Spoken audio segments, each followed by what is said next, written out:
नमस्कार दोस्तों, के न्यूज हिंदी में आप सभी का स्वागत है एक बार फिर से। दुनिया का सबसे अमीर व्यक्ति जिसकी दौलत का अंदाजा आज तक नहीं लगा पाया कोई, टिम्बकटू का राजा मनसा मूसा इतिहास का सबसे अमीर आदमी था। आज के समय में टिम्बकटू अफ्रीकी देश माली का एक शहर है, जिसे कहते हैं कि उसके पास इतनी संपत्ति थी कि जिसका अंदाजा लगाना मुश्किल था। मूसा ने माली की सल्तनत पर उस समय हुकूमत की जब वहाँ सोने के भंडार होते थे।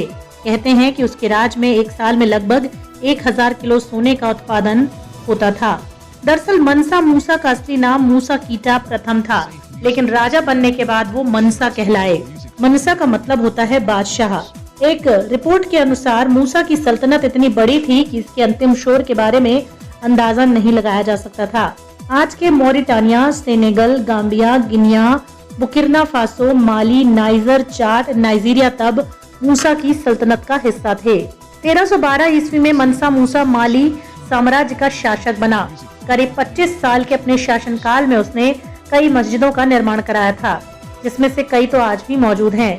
टिम्बकटू का जिंगा रेबेरे मस्जिद मनसा मूसा के दौर में बनी उन्हीं मस्जिदों में से एक है। मनसा मूसा से जुड़ी कई कहानियां दुनिया भर में मशहूर हैं। कहते हैं कि 1324 ईस्वी में मनसा मूसा मक्का की यात्रा पर था। इस दौरान उसके काफिले पर 60,000 लोग शामिल थे, जिसमें से केवल 12,000 उसके निजी अनुयायी थे। इसके अलावा मनसा मूसा जिस घोड़े पर सवार था, उसके आगे 500 लोगों का एक दस्ता था। सबके हाथ में सोने की छड़ी होती थी। ये भी कहते हैं कि मनसा मूसा के काफिले में 80 ऊँटों का एक जत्था भी था। हर ऊँट पर 136 किलो का सोना लदा था। कहा जाता है मनसा मूसा इतने उदार थे कि जब वो मिस्र की राजधानी काहिरा से गुजरे तो वहाँ उन्होंने गरीबों को दान दिया। उस इलाके में बड़े पैमाने पर महंगाई बढ़ गई थी।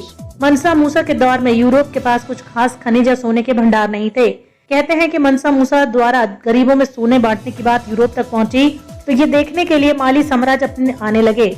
मनसा मूसा की दौलत के बारे में जो बात फैली है वो कितनी सच है। आखिरकार जब उन्होंने ये देखा तो उन्हें यकीन हो गया कि मनसा मूसा के पास बेशुमार दौलत है।